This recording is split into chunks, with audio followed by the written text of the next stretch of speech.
आटपाडी तालुक्यात राजकारणाची चांगली दिशा देण्यासाठी प्रयत्न करणारे आटपाडीतील आमच्या जुन्या सहकाऱ्यांचा भाजपामध्ये प्रवेश झाल्यामुळे राजकारणाची दिशा बदलली असून चांगल्या दिशेने राजकारण सुरू झाले।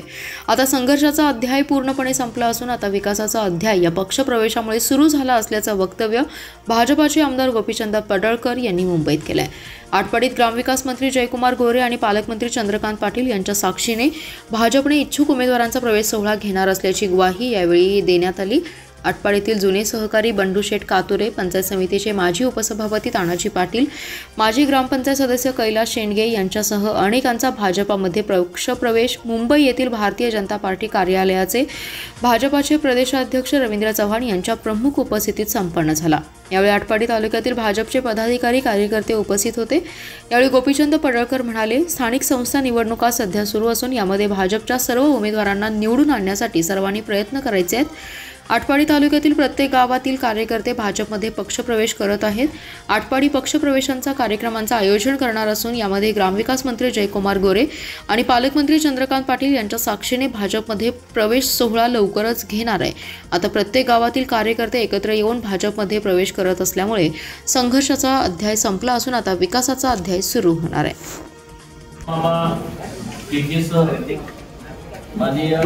कैलास शेंडगे, हिराप्पा इमगर, दादासाहेब किसन बाबूसे, आपले प्रमोद राजवाने, ग्रामपंचायतीचे सदस्य घरे, मदनभाऊ आहेत, मदनभाऊ युवा शक्ती, नितीन पाटील, बापू, आता कातुरे सगळे झाले त्यात, संदीप कातुरे, इंजिनियर, सगळे टीम यामध्ये येडगे बंधू सर्वांचाच प्रवेश झालेला आहे। आता प्राथमिक स्वरूपात हा प्रवेश इथं झालेला आहे। तर आपल्या गावातला एक मोठा कार्यक्रम आपण या 8 दिवसामध्ये नियोजित करणार आहोत। अनेक लोकांना आपल्या सोबत यायचं आहे, परंतु सर्वांनाच मुंबईला येता आलं नाही।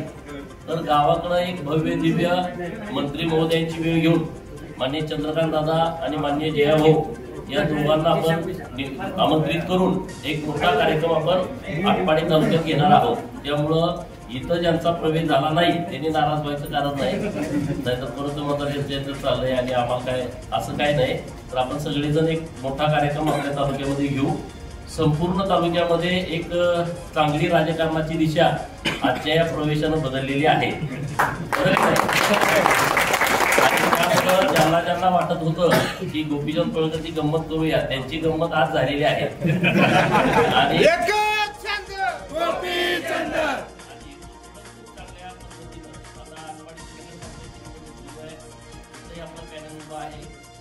उद्या जिल्हा परिषद पंचायत समितीच्या काही दिवसामध्ये आचारसंहिता लागेल। एक चांगलं पॅनेल आपण उभा करून तिथेही सर्व लोकांना निवडून आणण्याच्या दृष्टिकोनातून आपल्याला प्रयत्न करायचा आहे। तर तुमची साथ अत्यंत महत्त्वाची आहे आणि आता गावाच्या गावं एक झालेली आहेत आणि त्यामुळं जो संघर्षाचा अध्याय होता तो आज संपून एक चांगला विकासाचा अध्याय आपण आज सुरू करूया आणि सगळे खेळीमेळीनं पाठीमागचं सगळं विसरून एकमेकाच्या हातात हात घालून एकत्र मनानं आपण सगळेजण पुढे जाऊ आणि तालुक्याचा सर्वांगीण विकास करण्याच्या दृष्टिकोनातून जे काही करावं लागेल ते आपण सर्वजण ताकदीने करू। तुम्हा सर्वांचं भारतीय जनता पार्टीमध्ये मनापासून स्वागत आहे। प्रदेशाचे अध्यक्ष माननीय रवींद्र चव्हाण साहेब यांनी आपल्याला वेळ दिला, त्यांचंही आपल्या सर्वांच्या वतीनं मी मनपूर्वक आभार व्यक्त करतो। माननीय देवाभाऊंच्या नेतृत्वात आपण खूप चांगल्या पद्धतीनं काम करूया एवढंच या निमित्तानं बोलतो। तुम्ही सर्वजण कमी वेळामध्ये, रात्री तुम्हाला 10ला निरोप दिलाय, 10 पर्यंत आपलं फायनलच नव्हतं कारण काल वेळ दिली होती, काल अमावस्या होती। मग आता म्हटलं आज आपण कार्यक्रम घेऊ आणि एकदम थोडक्या वेळात तुम्ही सर्वजण आला त्याबद्दल धन्यवाद।